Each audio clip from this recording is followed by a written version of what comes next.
કેમ છો? મજામાં? भाई लोग, मुंबई बोले तो देश की आर्थिक राजधानी। मुंबई सपनों की नगरी है। अगर आप में कुछ कर गुजरने का जज्बा है और लगन है तो आप अपना मुंबई में हर सपना पूरा कर सकते हैं। मुंबई आपको जीरो से हीरो बना सकती है, लेकिन यहाँ एक ऐसा साम्राज्य भी था जिसके कुछ अंश आज भी यहाँ मौजूद है। एक ऐसा साम्राज्य जहाँ आदमखोरों की हुकूमत थी, दानवों की महासेना, जिसे कहा गया अंडरवर्ल्ड। जब मुंबई पर अंडरवर्ल्ड हावी था तब यहाँ दिन दहाड़े गोलियां चलती थी, लोगों की मुंडियां काट दी जाती, पूरे के पूरे परिवार तबाह कर दिए जाते। शराब जबाब गन गोली इस अंडरवर्ल्ड की पहचान थी। और इस अंडरवर्ल्ड के सबसे फेमस चेहरे थे दाऊद इब्राहिम, अजीम मस्तान, करीम लाला, छोटा राजन, वरदा भाई, अरुण गवली। ऐसे तो अनेकों माफिया थे जिनके बीच खूनी अदावत छिड़ी हुई थी। जब जब 80 के दशक की बात आती है तो मुंबई के उस गैंगवॉर को याद किया जाता है जिसने मुंबई की सड़कों पर पानी नहीं खून बहाया, जिसमें पठान गैंग और दाऊद गैंग की खूनी जंग खूब मायने रखती है। और इसी गैंगवॉर में एक शख्स मारा गया था जिसने दाऊद इब्राहिम को जानवर बना दिया।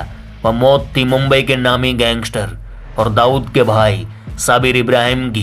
अब यहाँ साबिर की मौत पर दो तरह की थियरी बताई जाती है। पहली थियरी है जिसमें यह बताया गया है कि साबिर को पठान गैंग ने मारा।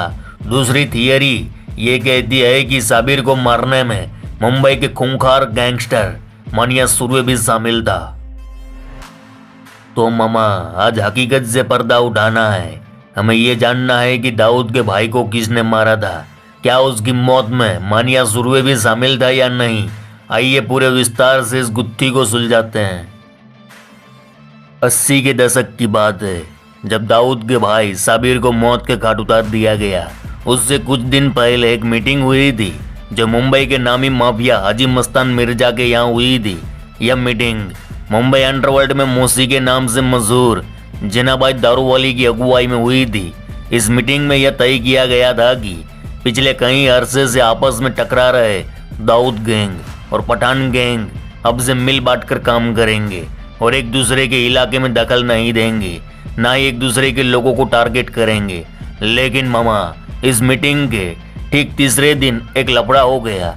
दरअसल हुआ यूं कि जाफर लाल बत्ती नाम का एक गैंगस्टर आर्थर रोड जेल से जमानत पर बाहर आया हुआ था।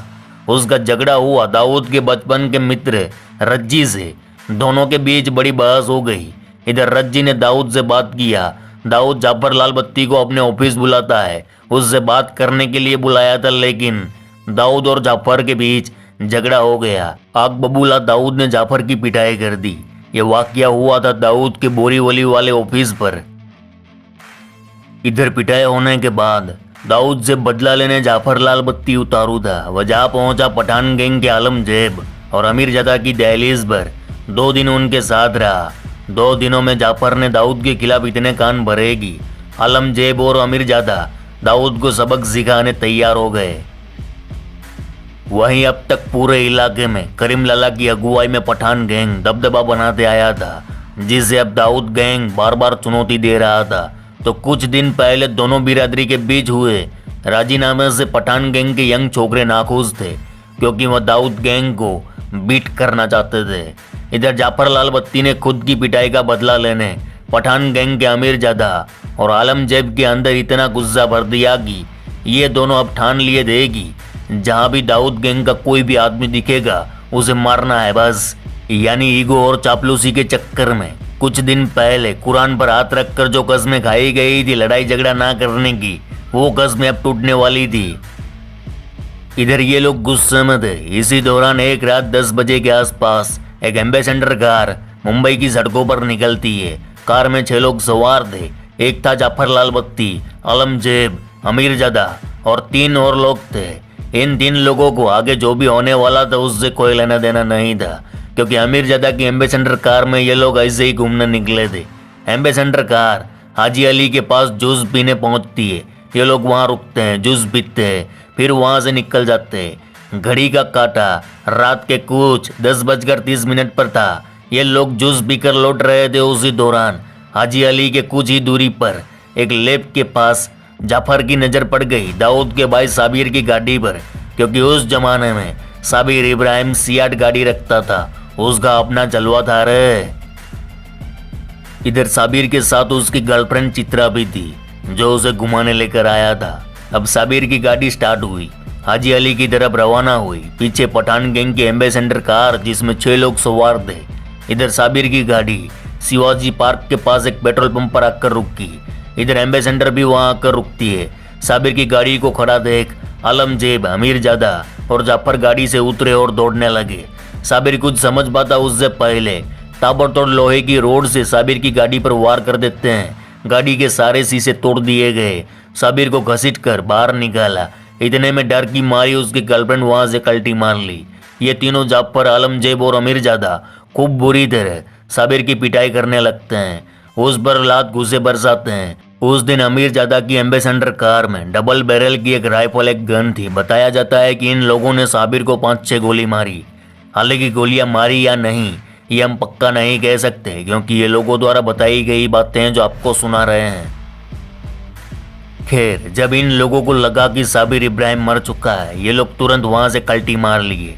ये थी दाऊद के भाई साबिर हत्याकांड की पहली थियरी। दूसरी भी एक थियरी है जिसमें बताया जाता है कि मुंबई के उस वक्त के गैंगस्टर मानिया सुरवे और दाऊद के बीच अच्छे रिश्ते नहीं थे, और मानिया के डेयरिंग से अंडरवर्ल्ड के सारे डॉन और गैंगस्टर वाकिफ थे।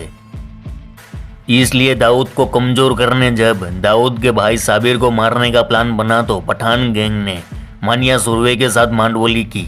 दोनों साथ में आए और फिर पेट्रोल पंप पर साबिर को मौत के घाट उतार दिया गया, जिसमें बताया जाता है कि अमीरजादा आलमजेब के साथ मानिया सुरवे भी था। हालांकि मुंबई अंडरवर्ल्ड को नज़दीक से जानने वाले जितने भी क्राइम एक्सपर्ट और रिपोर्टर है, वे लोग इस बात से साफ इनकार करते हैं कि साबिर की मौत में मानिया सुरवे का हाथ था। यानी साबिर की मौत पर पहली थियरी सही बैठती है तो मामा साफ है कि साबिर की हत्या में मानिया सुरवे का कोई लेना देना नहीं था। ये पूरा खेल रचने वाला एक ही बंदा था, जाफर लाल बत्ती। अरे मामा, इस वीडियो को यहाँ तक आपने देख लिया तो अब एक लाइक और कमेंट जरूर कर देना। अब दाऊद गैंग और पठान गैंग के बीच गैंगवॉर की असली कहानी कहाँ से शुरू हुई थी ये भी जान लेते हैं।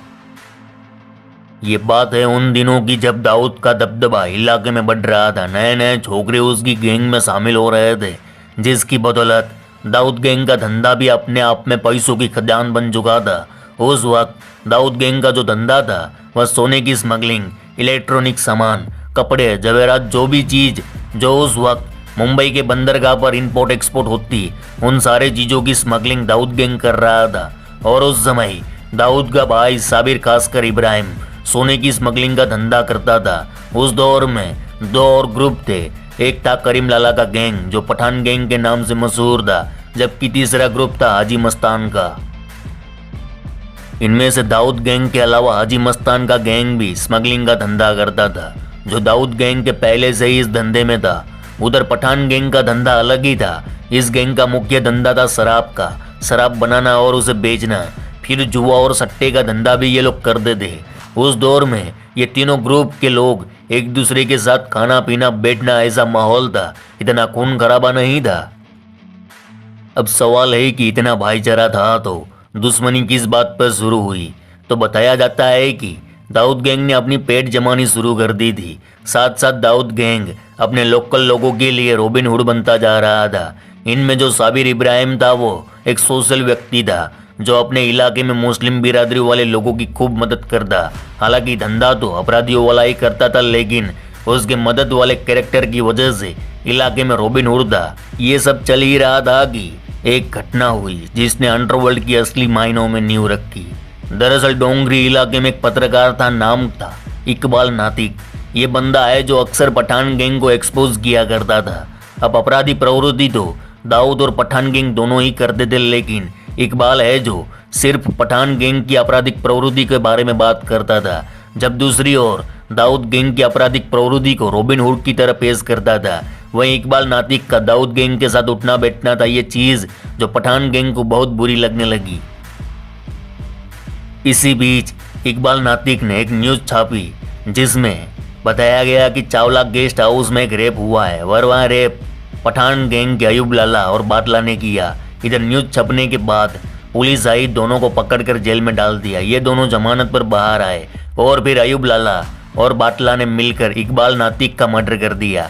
बताया जाता है कि इकबाल की मौत से दाऊद गैंग बौखला उठा और दाऊद गैंग के छोटा शकील ने अयूब लाला के हाथ पैर काट दिए। अब इन दोनों घटनाओं के बाद मुंबई में दाऊद गैंग और पठान गैंग के बीच भयानक तरीके से गैंग वॉर छिड़ गई। इसका असर धंधे पर पड़ने लगा क्योंकि आपसी लड़ाई अब वर्चस्व पर कब्जा करने को लेकर बदल गई। इसीलिए इस गैंग वॉर को रोकने, धंधे को तबाह होने से रोकने जनाबाई की अगुवाई में हाजी मस्तान के घर मीटिंग हुई थी। लेकिन कुरान पर हाथ रखकर कसम खाने के बाद भी दाऊद के भाई को मार दिया गया, जिसका बदला दाऊद लेता है। आगे हम बताएंगे कि इसको मारकर साबिर की मौत का बदला लिया गया था। तो भाई लोग आज के लिए बस इतना ही। चलो इस गुज्जू भाई का राम राम, मिलते हैं फिर।